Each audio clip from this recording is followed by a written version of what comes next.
صلی اللہ علیہ وسلم اور تمام انبیاء علیہ السلام کی تسلیمات کی سنت کے انڈیا بھر مطلب یہاں جو نکاح ایک ایسی سنت ہے جو تمام انبیاء علیہ السلام کی تسلیمات کی سنت ہے، اور حضرت محمد صلی اللہ علیہ وسلم نے بطور خاص ارشاد فرمایا النکاح من سنتی، کہ نکاح میری سنت ہے۔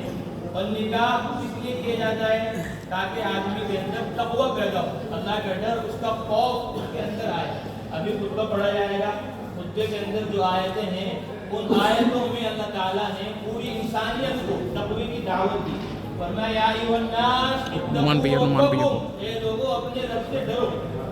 رب کون ہے؟ الذی خلقکم من نفس واحدہ، جس نے تم سب کو ایک جان سے آدم علیہ السلام سے پیدا کیا۔ وخلق منها زوجها، اور انہی سے اللہ تعالیٰ نے ان کی بیوی حضرت حوا علیہ السلام کو پیدا فرمایا۔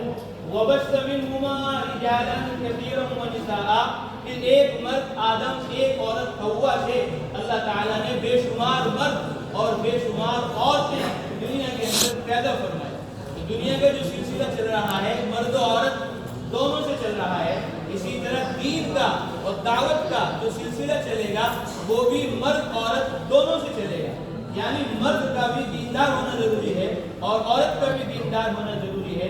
دلہا بھی اللہ کا ڈر خوف اپنے اندر رکھے اور دلہن بھی اپنے اندر اللہ کا ڈر خوف رکھے۔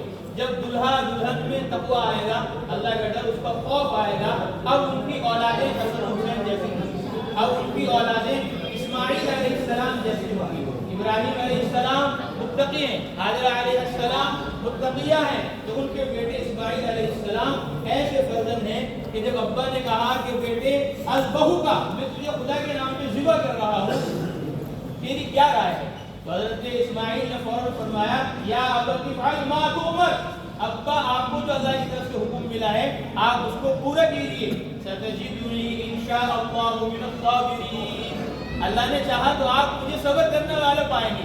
آپ میرے ابا ابراہیم صابر ہو، میری اماں ہاجرہ صابرہ ہے، تو میں کیسے بے صبر ہو سکتا ہوں؟ جب آپ اللہ کے حکم پر قربان ہیں، میری والدہ اللہ کے حکم پر قربان ہیں، تو میں آپ کی اولاد ہوں انشاءاللہ من الصابرین، میں بھی صبر کرنے والوں میں آپ ہی کی جماعت کا ایک فرد ہوں، آپ ہی کا خون میری رگوں کے اندر دوڑ رہا ہے، تو میں کہاں خدا کا نافرمان ہو سکتا ہوں؟ تو اس لیے دلہن بھی اور دلہا بھی خدا کے خوف کو اپنے اندر پیدا کریں گے، پھر ان کی اولادیں دیندار ہوں گی، سنت و شریعت کی پابند ہوں گی۔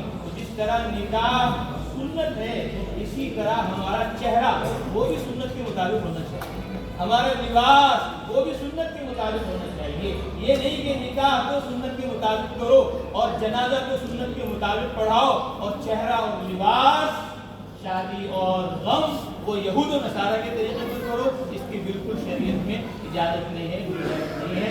قرآن میں اللہ فرماتے ہیں لقد کان لکم فی رسول اللہ اسوۃ حسنہ، اللہ کے رسول میں مسلمانوں تمہارے لیے بہترین اسوہ ہے، بہترین نمونہ ہے۔ تو جس طرح نکاح کی سنت ہم سب کو محبوب ہے، اسی طرح سنت دعوت اور سنت عبادت یہ بھی ہم سب کو محبوب ہونی چاہیے، یہ بھی ہم سب کو پسندیدہ ہونی چاہیے، بلکہ سنت سے آگے بڑھ کر فرائض کا بھی ہمیں اہتمام کرنا چاہیے۔ نماز فرض ہے، روزہ فرض ہے، حج فرض ہے، زکوٰۃ فرض ہے، فرائض اسلام ہماری زندگی میں آنے چاہیے، اور پھر یہ فرائض ہمارے ذریعے امت تک، انسانیت تک پہنچیں، لوگ کفر سے نکل جائیں، شرک سے نکل جائیں، جہالت اور غفلت سے نکل جائیں۔ یہ بھی ذمہ داری ہم مسلمانوں کی، ایمان والوں کی ہے۔ قرآن میں اللہ فرماتے ہیں یا ایھا الرسول بلغ ما انزل الیک من ربک، اے رسول تبلیغ کرو اس قرآن کی جو آپ کی طرف آپ کے رب کی جانب سے نازل ہوا ہے۔